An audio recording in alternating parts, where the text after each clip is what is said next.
shit. Not my words. The words of this man sitting right here. After he stabs and stabs and stabs and stabs and stabs and stabs his wife over and over and over again. We know exactly what's going on in his mind. He's done with this shit. He told it to his son right there. There is no doubt in this case that this is first-degree murder. There is no question it was premeditated. The defense wants you to say this is a routine. Who routinely goes into their kitchen, picks up a knife, walks out, and stabs their wife over and over again? Does that sound like a routine to you? Or does that sound like a carefully thought out, conscious decision? This man walked into his house. He opened a door, went through another door, not to go inside to use the bathroom, not to go inside to get a drink of water. He went inside to get a weapon, a large weapon. Why did he do that? Did he do that? Was he cooking breakfast for his wife out front?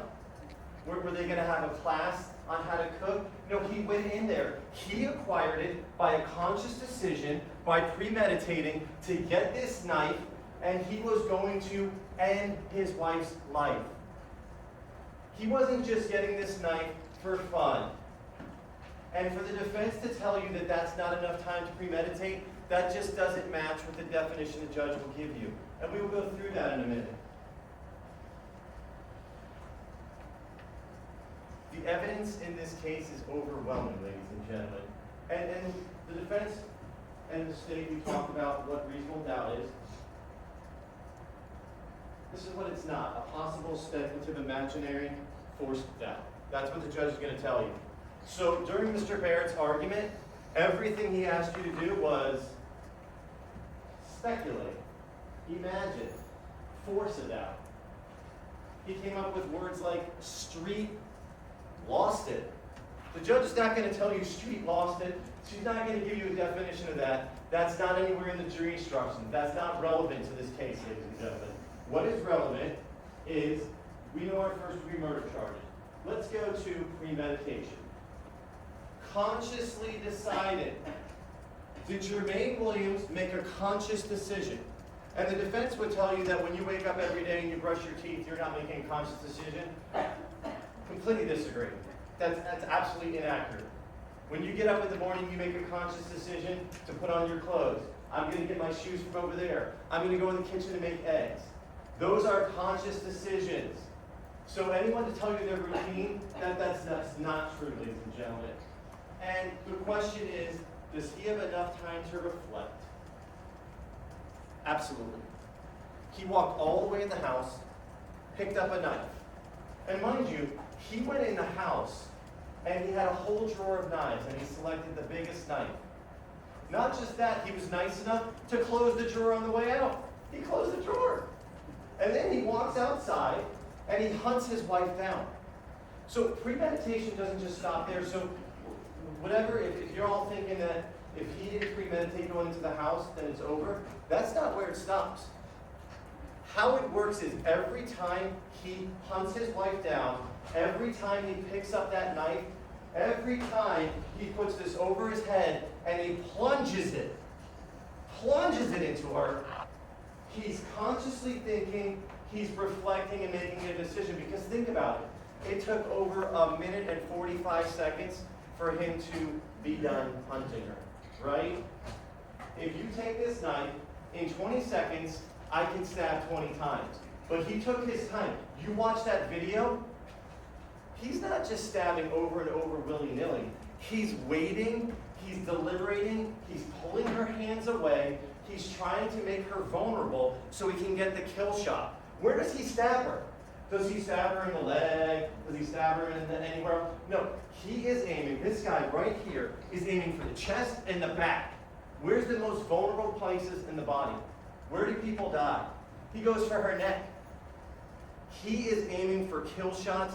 He is premeditating. There is no question. Every time he pulls back and he plunges, that is another thought process. This is not just a routine. He's not routinely stabbing his wife. It makes no sense, ladies and gentlemen. Premeditation, premeditation. Premeditation, premeditation. Every time he stabs her, premeditation, premeditation, premeditation, premeditation, premeditation, premeditation. Location of those wounds. I just told you. He stabbed her in spots where you're trying to kill someone. And then she's defending herself. She's still getting, if you watch the video, it's so barbaric. He actually, when she's trying to defend herself, he grabs her by the hair and then starts stabbing her so he can make it more accessible for him to kill her. To argue that there's no premeditation is just lunacy, ladies and gentlemen. It doesn't make sense, and it doesn't match with the facts in this case. The defense said you can't rely on what the state is saying with their argument.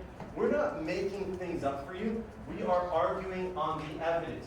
You saw the evidence. We saw a video. If a picture is worth 1,000 words, this video in this case is worth 1,000,000,000 words. And what those words scream out are, somebody was done with this shit, and they were going to kill their wife, and his actions on that video clearly show that over and over again. And I'm going to get to a portion of that video, and I'm going to show you how deliberate his thought process was. Even when his son comes out. We'll get there in a second. All of these premeditation. I just want to get to this one part. He goes inside, returns 1 minute, 10 seconds later, right? Talked about that. That's premeditation. We don't have to keep going over it.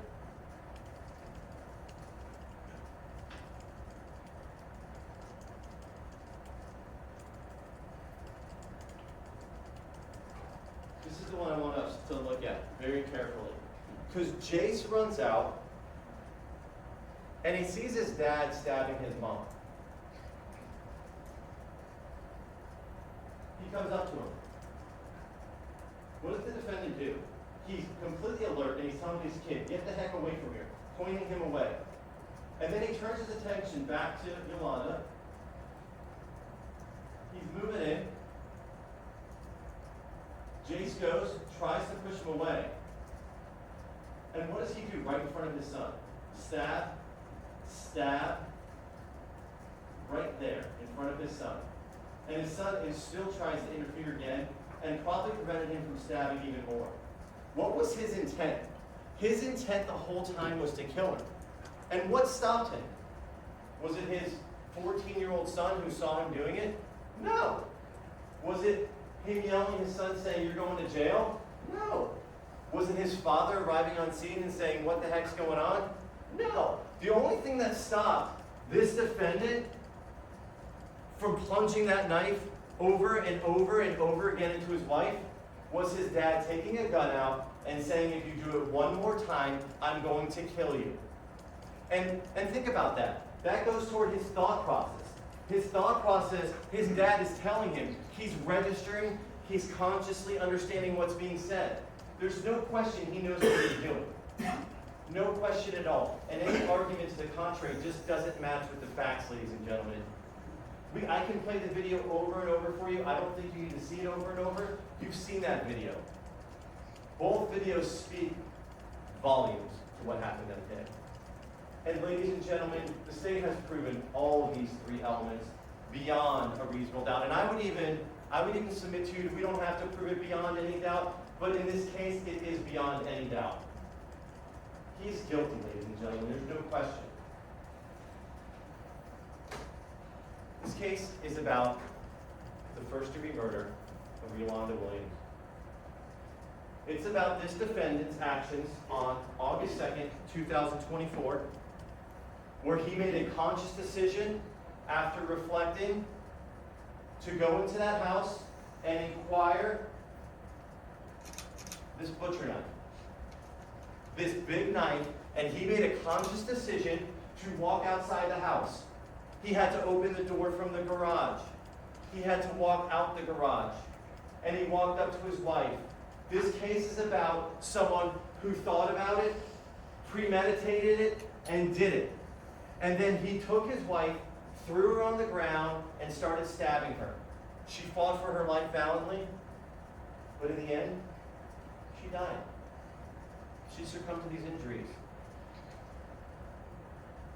This defendant must be held responsible for his actions. He murdered his wife, premeditated it. The evidence supports it. It's overwhelming. And we ask you, when you go back in that jury room, the only appropriate verdict in this case is guilty of first-degree murder. Thank you.